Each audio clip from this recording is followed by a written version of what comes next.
നമസ്കാരം സുഹൃത്തുക്കളെ, എൻ്റെ പേര് അശ്വതി. വെൽക്കം ടു ഹർഷിതം എജ്യൂടെക്. 10th പ്രിലിംസ് അടുത്ത ഘട്ടങ്ങളിൽ പരീക്ഷ എഴുതുന്നവർക്ക് വേണ്ടി ഏറ്റവും പ്രധാനപ്പെട്ട ചോദ്യങ്ങളുടെ ഡിസ്കഷനാണ്. പരീക്ഷാ ഹാളിൽ നിങ്ങൾക്ക് മാർക്ക് നേടിത്തരുന്ന ചോദ്യങ്ങൾ മാത്രം. ക്ലാസ്സിലേക്ക് പോകാം. നമ്മുടെ ടെലഗ്രാം ചാനൽ ജോയിൻ ചെയ്യാത്തവരുണ്ടെങ്കിൽ ഫസ്റ്റ് കമന്റ് ഒന്ന് ചെക്ക് ചെയ്തേക്കാം. ലിങ്ക് ഞാൻ പിൻ ചെയ്ത് വെച്ചിട്ടുണ്ട്. സ്റ്റാർട്ട് ചെയ്യാം. ആദ്യത്തെ ചോദ്യം, ഇന്ത്യയെ ശ്രീലങ്കയിൽ നിന്നും വേർതിരിക്കുന്ന സമുദ്രഭാഗം ഏതാണ്? ഇന്ത്യയെ ശ്രീലങ്കയിൽ നിന്നും വേർതിരിക്കുന്ന സമുദ്രഭാഗമാണ് മാന്നാർ കടലിടുക്ക്. മാന്നാർ കടലിടുക്ക്. ഇന്ത്യ പാകിസ്ഥാൻ അതിർത്തി രേഖ ഏതാ? റാഡ്ക്ലിഫ് രേഖ. റാഡ്ക്ലിഫ് രേഖയാണ് ഇന്ത്യ പാകിസ്ഥാൻ അതിർത്തി രേഖ. ഇന്ത്യ ചൈന അതിർത്തി രേഖയോ? മക്മോഹൻ രേഖ. മക്മോഹൻ രേഖ. ഇന്ത്യ മാലിദ്വീപ് 8 ഡിഗ്രി ചാനലാണ്. 8 ഡിഗ്രി ചാനൽ. ഇന്ത്യ അഫ്ഗാനിസ്ഥാൻ ആണെങ്കിൽ ഡ്യൂറാൻഡ് രേഖയാണ്. ഇന്ത്യ അഫ്ഗാനിസ്ഥാൻ ആണെങ്കിൽ ഡ്യൂറാൻഡ് രേഖ. ഡ്യൂറാൻഡ് രേഖ. ഇനി ഇന്ത്യയിൽ നിന്നും ശ്രീലങ്കയെ വേർതിരിക്കുന്ന അതിർത്തികൾ ഒന്നെങ്കിൽ മാന്നാർ കടലിടുക്ക് തന്നിരിക്കും, അല്ലെങ്കിൽ പാക് കടലിടുക്ക്. ഇത് രണ്ടും ഉത്തരവാണ് കേട്ടോ. ഗൾഫ് ഓഫ് മാന്നാറും ശരിയാണ്, പാക് കടലിടുക്ക്. അപ്പൊ ഇന്ത്യയിൽ നിന്ന് ശ്രീലങ്കയെ വേർതിരിക്കുന്ന അതിർത്തികൾ ഏതൊക്കെയാണ്? ഗൾഫ് ഓഫ് മാന്നാറും, മാന്നാർ കടലിടുക്കും, പാക് കടലിടുക്കുമാണ്. ഇവിടെ ഓപ്ഷനിൽ ജിബ്രാൾട്ടർ കടലിടുക്ക് കൊടുത്തിട്ടുണ്ട്. എന്താ അത്? അറ്റ്ലാന്റിക് സമുദ്രത്തെ മെഡിറ്ററേനിയൻ കടലുമായി ബന്ധിപ്പിക്കുന്ന കടലിടുക്ക് ഏത്? അറ്റ്ലാന്റിക് സമുദ്രത്തെ മെഡിറ്ററേനിയൻ കടലുമായി ബന്ധിപ്പിക്കുന്ന കടലിടുക്കാണ് ജിബ്രാൾട്ടർ കടലിടുക്ക്. ജിബ്രാൾട്ടർ കടലിടുക്ക്. ഇനി കച്ച് കടലിടുക്ക്, ഗൾഫ് ഓഫ് കച്ച്. ഇന്ത്യയുടെ പടിഞ്ഞാറൻ തീരമായ ഗുജറാത്ത് തീരത്ത് അറബിക്കടലിന്റെ ഒരു പ്രവേശന കവാടമായി നിലകൊള്ളുന്നത് ഏതാണ്? കച്ച് കടലിടുക്കാണ്. അതായത് ഗൾഫ് ഓഫ് കച്ച് ആണ്. Gulf of Kutch. ഇനി ഗൾഫ് ഓഫ് കാംബെ അല്ലെങ്കിൽ കാംബെ കടലിടുക്ക്, അല്ലെങ്കിൽ ഗൾഫ് ഓഫ് കമ്പത്ത് എന്ന് പറയും. ഗുജറാത്ത് സംസ്ഥാനവുമായി അതിർത്തി പങ്കിടുന്ന ഇന്ത്യയുടെ അറബിക്കടൽ തീരത്തുള്ള ഉൾക്കടലാണ് ഏത്? ഗൾഫ് ഓഫ് കമ്പത്ത് അല്ലെങ്കിൽ ഗൾഫ് ഓഫ് കാംബെ. കാംബെ കടലെടുക്കുക. ഓക്കെ, ഇനി ഒരു 10 മുൻവർഷ ചോദ്യം നോക്കാം. സംഘടിച്ച് ശക്തരാകാനും വിദ്യ കൊണ്ട് പ്രബുദ്ധരാകാനും ഉപദേശിച്ച സാമൂഹിക പരിഷ്കർത്താവ് ആര്? ശ്രീനാരായണ ഗുരു. ശ്രീനാരായണ ഗുരുവാണ് സംഘടിച്ച് ശക്തരാകാനും വിദ്യ കൊണ്ട് പ്രബുദ്ധരാകാനും ഉപദേശിച്ച സാമൂഹിക പരിഷ്കർത്താവ്.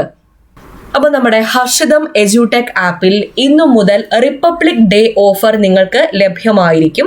ആപ്പിലെ എല്ലാ കോഴ്സിനും ഓഫർ ഉണ്ട്. 10% ഓഫർ, 10% ഡിസ്കൗണ്ട് എല്ലാ കോഴ്സിനും കിട്ടുന്നതായിരിക്കും. Assistant salesman, fireman, general PSC, 10th prelims, 10th mains, company LGS, Bevco LD, village field assistant മുതലായ കോഴ്സുകളിലേക്കൊക്കെ അഡ്മിഷൻ ഓപ്പൺ ആണ്.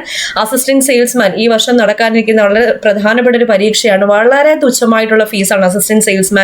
10 മാസം വാലിഡിറ്റി ഉണ്ടായിരിക്കും. എല്ലാ കോഴ്സുകളിലും full syllabus coverage, PSC previous questions with related facts, പുതിയ SCRT, പഴയ SCRT, sure shot current affairs, monthly current affairs, ഹർഷിതം special sure shot GK ഇവയൊക്കെ അവൈലബിൾ ആയിരിക്കും. ഓക്കെ, പിന്നെ ക്ലാസ് കണ്ടിട്ട് എന്തെങ്കിലും ഡൗട്ട് ഉണ്ടെങ്കിൽ എന്നോട് ഡയറക്റ്റ്ലി ചോദിച്ച് ക്ലിയർ ചെയ്യാനുള്ള ഓപ്ഷനും ഉണ്ട്. എല്ലാ കോഴ്സിനും വളരെ തുച്ഛമായിട്ടുള്ള ഫീസാണ്. അതിനോടൊപ്പം ഇപ്പോൾ റിപ്പബ്ലിക് ഡേ ഓഫർ എന്നോണം 10% ഡിസ്കൗണ്ടും എല്ലാ കോഴ്സുകൾക്കും കിട്ടുന്നതായിരിക്കും. ഈ ഒരു ഓഫർ ജനുവരി 26 രാത്രി 12 മണി വരെ ഉണ്ടായിരിക്കത്തുള്ളൂ. അപ്പോൾ എത്രയും പെട്ടെന്ന് കോഴ്സുകളൊക്കെ പർച്ചേസ് ചെയ്തോളാം. നിങ്ങളുടെ അഡ്മിഷൻ, നിങ്ങളുടെ സീറ്റ് ഉറപ്പിക്കാം. നിങ്ങളൊരു ബിഗിനർ ആണെങ്കിൽ കൂടി അവർക്ക് കൂടി മനസ്സിലാവുന്ന രീതിയിൽ ബേസ് ലെവലിലാണ് ക്ലാസ്സുകളെല്ലാം അറേഞ്ച് ചെയ്തിരിക്കുന്നത്. നിങ്ങൾക്ക് വളരെ പെട്ടെന്ന് തന്നെ ഓരോ പോർഷൻസും പഠിച്ചെടുക്കാവുന്ന രീതിയിലാണ് എല്ലാ ക്ലാസ്സും ഞാൻ അറേഞ്ച് ചെയ്തിരിക്കുന്നത് കേട്ടോ. അപ്പോൾ ഹർഷിതം എജ്യൂടെക് ആപ്പിലാണ് നമ്മുടെ ക്ലാസ്സുകളൊക്കെ വരുന്നത്. ആപ്പ് ഡൗൺലോഡ് ചെയ്യാനുള്ള ലിങ്ക് ഞാൻ ഡിസ്ക്രിപ്ഷൻ ബോക്സിൽ കൊടുത്തിട്ടുണ്ട്. കൂടാതെ പ്ലേ സ്റ്റോറിൽ ഹർഷിതം എജ്യൂടെക് എന്ന് സെർച്ച് ചെയ്താൽ നമ്മുടെ ആപ്പ് നിങ്ങൾക്ക് കിട്ടുന്നതായിരിക്കും. ഇപ്പോൾ ഓഫറും അവൈലബിൾ ആണ്. ഈ ഒരു അവസരം നിങ്ങൾ പാഴാക്കരുത്. മുത്തുക്കുട്ടി എന്ന പേരുണ്ടായിരുന്ന സാമൂഹ്യ പരിഷ്കർത്താവ് ആരാണ്? വൈകുണ്ഠ സ്വാമികളാണ്. വൈകുണ്ഠ സ്വാമികൾ. മാറുമറയ്ക്കുന്നതിനുള്ള അവകാശത്തിനായി 1859 കേരളത്തിൽ നടന്ന സമരമാണ് ചാന്നാർ കലാപം. ചാന്നാർ കലാപം. ഗാന്ധിജിയുടെ പ്രേരണയാൽ വൈക്കം സത്യാഗ്രഹ ക്യാമ്പ് സന്ദർശിച്ച ദേശീയ നേതാവ് ആര്? ആചാര്യ വിനോബ ഭാവെ. ആചാര്യ വിനോബ ഭാവെ. നായർ സർവീസ് സൊസൈറ്റിയുടെ സ്ഥാപകൻ ആരാണ്? മന്നത്ത് പത്മനാഭനാണ് നായർ സർവീസ് സൊസൈറ്റിയുടെ സ്ഥാപകൻ. പയ്യന്നൂരിൽ വെച്ച് നടന്ന ഉപ്പു സത്യാഗ്രഹത്തിന് നേതൃത്വം നൽകിയതാരാണ്? K. കേളപ്പനാണ്. K. കേളപ്പൻ. 1932 ഭരണഘടനാ പരിഷ്കാരങ്ങളോടുള്ള പ്രതിഷേധമായി തിരുവിതാംകൂറിൽ ആരംഭിച്ച സമരമേതാ?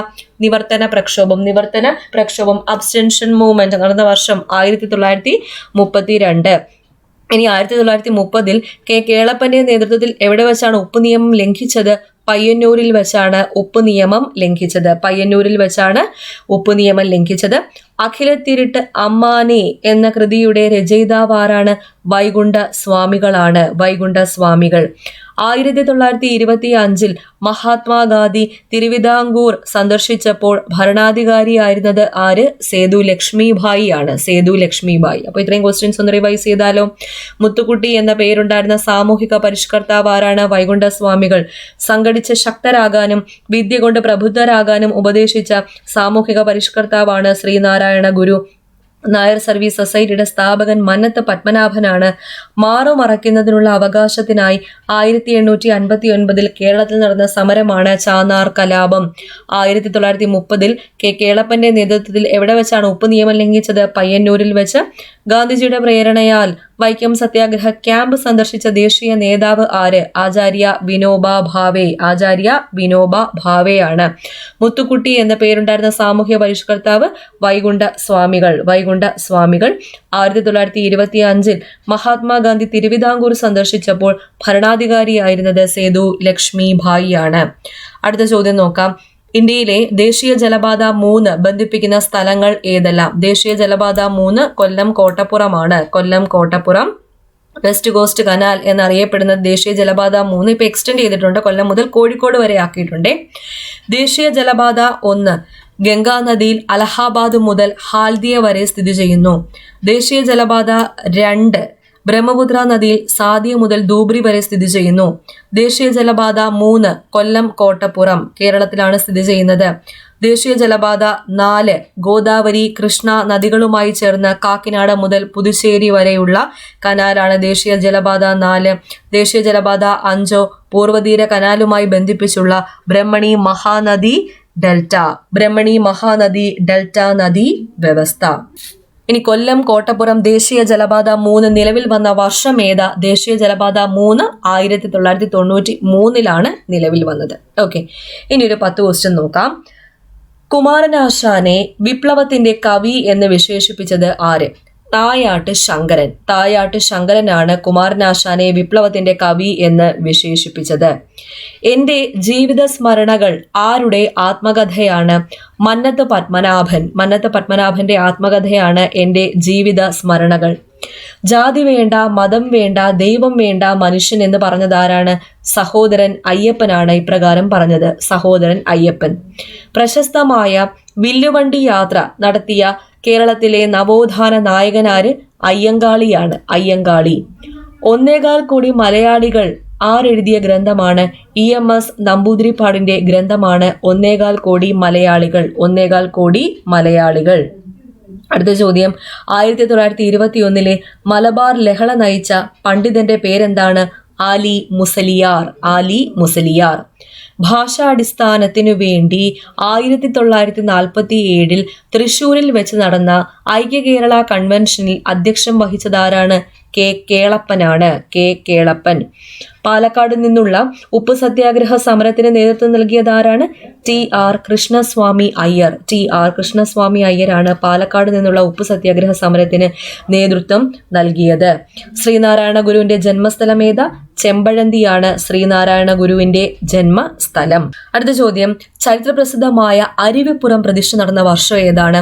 1888. 1888 ചരിത്രപ്രസിദ്ധമായ അരുവിപ്പുറം പ്രതിഷ്ഠ നടന്നത്. ഗുരുവായൂർ സത്യാഗ്രഹത്തിന്റെ ക്ഷേത്രപ്രവേശന ക്യാമ്പയിന്റെ ക്യാപ്റ്റൻ ആയിരുന്നത് ആര്? സുബ്രഹ്മണ്യൻ തിരുമുൻപ്. സുബ്രഹ്മണ്യൻ തിരുമുൻപാണ് ഗുരുവായൂർ സത്യാഗ്രഹത്തിന്റെ ക്ഷേത്രപ്രവേശന ക്യാമ്പയിന്റെ ക്യാപ്റ്റൻ ആയിരുന്നത്. സമരം തന്നെ ജീവിതം ആരുടെ ആത്മകഥയാ? VS അച്യുതാനന്ദൻ. VS അച്യുതാനന്ദന്റെ ആത്മകഥയാണ് സമരം തന്നെ ജീവിതം. സമരം തന്നെ ജീവിതം. അടുത്ത ചോദ്യം. കേരളം തമിഴ്നാട് സംസ്ഥാനങ്ങളിലെ തീരദേശ മണലിൽ നിന്ന് ലഭിക്കുന്ന ആണവോർജ ധാതു ഏത്? തോറിയമാണ്. തോറിയം. കേരളം തമിഴ്നാട് സംസ്ഥാനങ്ങളിലെ തീരദേശ മണലിൽ നിന്ന് ലഭിക്കുന്ന ആണവോർജ ധാതു ഏതാണ്? തോറിയമാണ്. തോറിയം. ഇനി കേരളത്തിൽ പ്രധാനമായും കാണപ്പെടുന്ന ധാതുക്കൾ ഏതൊക്കെ? ഇൽമനൈറ്റ്, മോണോസൈറ്റ്, സിലിക്കൺ മുതലായവയാണ്. Ilmenite, monazite, silicon. നീണ്ടകര ഭാഗത്ത് ഇൽമനൈറ്റ്, മോണോസൈറ്റ്, സിലിക്കൺ എന്നിവ ധാരാളമായി കാണപ്പെടുന്നും ഉണ്ട്. ഓക്കെ, ഇനി കുറച്ച് പ്രീവിയസ് ക്വസ്റ്റ്യൻസ് ഡിസ്കസ് ചെയ്യാം. കേരളത്തെ ഭ്രാന്താലയം എന്ന് വിശേഷിപ്പിച്ചതാരാ? സ്വാമി വിവേകാനന്ദൻ. സ്വാമി വിവേകാനന്ദനാണ് കേരളത്തെ ഭ്രാന്താലയം എന്ന് വിശേഷിപ്പിച്ചത്. കേരളത്തിന്റെ പാടുന്ന പടവാൾ എന്നറിയപ്പെടുന്നത് ആര്? സുബ്രഹ്മണ്യൻ തിരുമുൻപ്. ആരായിരുന്നു സുബ്രഹ്മണ്യൻ തിരുമുൻപ്? ഗുരുവായൂർ സത്യാഗ്രഹത്തിന്റെ ക്ഷേത്രപ്രവേശന ക്യാമ്പയിന്റെ ക്യാപ്റ്റൻ ആയിരുന്നു സുബ്രഹ്മണ്യൻ തിരുമുൻപ്. കേരളത്തിന്റെ പാടുന്ന പടവാൾ എന്നറിയപ്പെടുന്നത് സുബ്രഹ്മണ്യൻ തിരുമുൻപ്. ഇപ്രകാരം വിശേഷിപ്പിച്ചത് ആരാണ്? EMS നമ്പൂതിരിപ്പാട്. EMS നമ്പൂതിരിപ്പാട്. പ്രത്യക്ഷ രക്ഷാ ദേവസഭ സ്ഥാപിച്ചതാരാ? PRDS. ശ്രീ കുമാര ഗുരുദേവനാണ്. ശ്രീ കുമാര ഗുരുദേവൻ. ഇനി ഗോവർദ്ധനന്റെ യാത്രകൾ ആരെഴുതിയ കൃതിയാ? ആനന്ദ് എഴുതിയ കൃതിയാണ് ഗോവർദ്ധനന്റെ യാത്രകൾ. പറങ്കിപ്പടയാളി എന്ന കൃതിയുടെ കർത്താവ് ആരാണ്? സർദാർ KM പണിക്കർ. സർദാർ KM പണിക്കർ ആണ് പറങ്കിപ്പടയാളി എന്ന കൃതിയുടെ കർത്താവ്. സർദാർ KM പണിക്കർ. ഈശ്വരൻ ഹിന്ദുവല്ല, ഇസ്ലാമല്ല, ക്രിസ്ത്യാനിയല്ല, ഇന്ദ്രനും ചന്ദ്രനുമല്ല എന്ന് തുടങ്ങുന്ന പ്രസിദ്ധമായ ഗാനത്തിന്റെ രചയിതാവ് പ്രീവിയസ് ക്വസ്റ്റ്യൻ ആണ്, വയലാറാണ്. വയലാർ. ഇന്ത്യൻ തപാൽ സ്റ്റാമ്പുകളിൽ ആദ്യമായി സ്ഥാനം നൽകിയ കേരളീയനാണ് ആര്? ശ്രീനാരായണ ഗുരു. ശ്രീനാരായണ ഗുരു. ഇനി കുമാരനാശാനെ വിപ്ലവത്തിന്റെ ശുക്രനക്ഷത്രം എന്ന് വിശേഷിപ്പിച്ച സാഹിത്യ നിരൂപകനാര്? Previous question, Joseph Mundassery. ജോസഫ് മുണ്ടശ്ശേരിയാണ് കുമാരനാശാനെ വിപ്ലവത്തിന്റെ ശുക്രനക്ഷത്രം എന്ന് വിശേഷിപ്പിച്ചത്. അവകാശികൾ എന്ന നോവൽ രചിച്ചതാരാ? വിലാസിനി. വിലാസിനിയാണ് അവകാശികൾ എന്ന നോവൽ രചിച്ചത്. ഓർക്കുക. തിരുവിതാംകൂറിന്റെ മാഗ്ന കാർട്ട എന്നറിയപ്പെടുന്ന സംഭവം ഏതാണ്? ക്ഷേത്രപ്രവേശന വിളംബരമാണ് തിരുവിതാംകൂറിന്റെ മാഗ്ന കാർട്ട എന്നറിയപ്പെടുന്ന സംഭവം. ചാന്നാർ സ്ത്രീകൾക്ക് മാറുമറയ്ക്കാനുള്ള അവകാശം അനുവദിച്ച തിരുവിതാംകൂർ രാജാവാരാണ്? ഉത്രം തിരുനാൾ മാർത്താണ്ഡവർമ്മയാണ്. ഉത്രം തിരുനാൾ മാർത്താണ്ഡവർമ്മ. ഗുരുവായൂർ സത്യാഗ്രഹത്തിന്റെ വോളണ്ടിയർ ക്യാപ്റ്റൻ ആരായിരുന്നു? AK ഗോപാലൻ ആയിരുന്നു. AK ഗോപാലൻ. ഓക്കെ, അപ്പൊ ഇത്രയും ക്വസ്റ്റ്യൻസ് ആണ് ഡിസ്കസ് ചെയ്തത്. എല്ലാം പ്രധാനപ്പെട്ട ചോദ്യം, എല്ലാം മുൻവർഷ ചോദ്യങ്ങൾ കേട്ടോ. അപ്പോൾ നന്നായിട്ട് തന്നെ പഠിക്കാം. അടുത്ത ഘട്ടം 10th പ്രിലിംസ് നന്നായിട്ട് എഴുതിയിട്ട് വരിക. നമ്മുടെ ഹർഷിതം എജ്യൂടെക് ആപ്പിൽ കോഴ്സുകളൊക്കെ നടന്നു വരുന്നു. ഇപ്പോൾ റിപ്പബ്ലിക് ഡേ പ്രമാണിച്ച് നിങ്ങൾക്ക് നല്ല ഓഫറിൽ കോഴ്സുകൾ വാങ്ങാനും പറ്റും. ഓക്കെ, അപ്പോൾ അടുത്ത ക്ലാസ്സിൽ വീണ്ടും കാണാം.